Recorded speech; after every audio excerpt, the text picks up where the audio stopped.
Γεια σας από την ομάδα Αυτάρκειας. Έχουμε φτιάξει αλεύρι από ρύζι. Το αλεύρι αυτό είναι πολύ εύκολο να γίνει. Θα το χρησιμοποιήσουμε και σε πάρα πολλές συνταγές μας. Τα ωφέλη του μπορείτε να τα δείτε στην περιγραφή του βίντεο. Πάμε όμως να δούμε πώς το φτιάξαμε. Θα χρειαστούμε φυσικά ρύζι, το απλό ρύζι, πολύ έχουμε στο σπίτι. Θα χρειαστούμε και ένα μήλο του καφέ, μπορεί να γίνεται σε ηλεκτρικό μήλο είτε σε χειροκίνητο.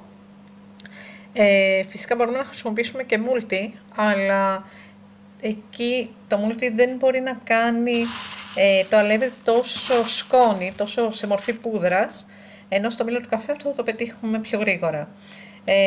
Στο μούλτι θα πρέπει να κοσκινήσουμε το περιεχόμενο, ώστε να κρατήσουμε το αλεύρι.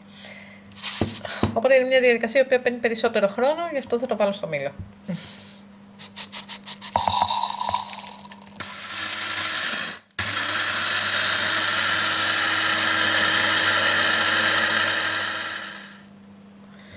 Βλέπουμε λοιπόν ότι έχει γίνει σκόνη.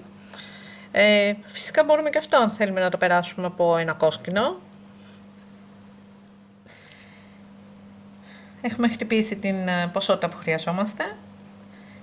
Όπως είπαμε, αν θέλουμε μια πιο λεπτή υφή, μπορούμε να το περάσουμε από ένα κόσκινο.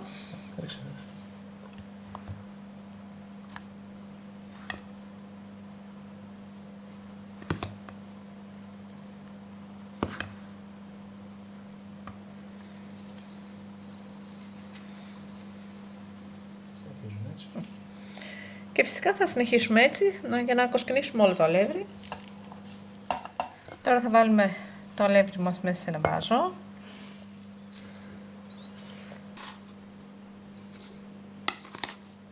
Το βάζο αυτό θα το κλείσουμε. Διατηρείται για πολλούς μήνες μέσα σε ένα ντουλάπι, μακριά από υγρασία, όχι σε ένα χώρο με υγρασία.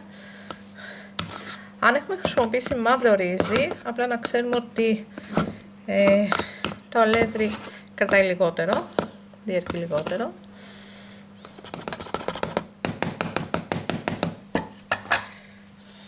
Το αλεύρι μας είναι έτοιμο. Καλή επιτυχία σε όλους. Και μην ξεχάσετε να κάνετε εγγραφή στο κανάλι μας και να πατήσετε και το καμπανάκι ώστε να ενημερώνεστε πάντα πρώτοι κάθε φορά που ανεβαίνει ένα βιντεάκι στο κανάλι μας.